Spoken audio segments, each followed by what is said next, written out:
বিকল হয়ে আছে পানীয় জলের এটিএম মেশিন, ফলে সমস্যায় পথ চলতি লোকজন সহ পার্কে আসা মানুষ। ঘটনা স্মার্ট সিটি আগরতলার ব্যস্ততম ডিমসাগর এলাকায়।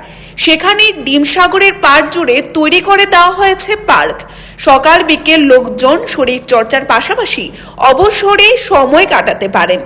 লোকজন প্রয়োজনে যাতে বিশুদ্ধ পানীয় জল পান করতে পারেন সেজন্য বসানো হয়েছিল জলের ATM machine.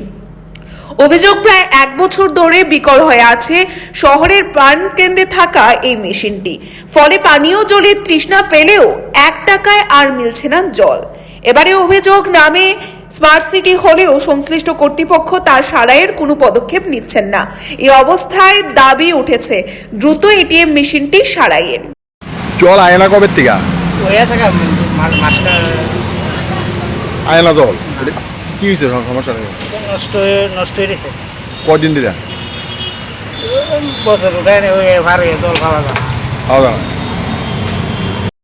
Bureau report, Tripura news 8।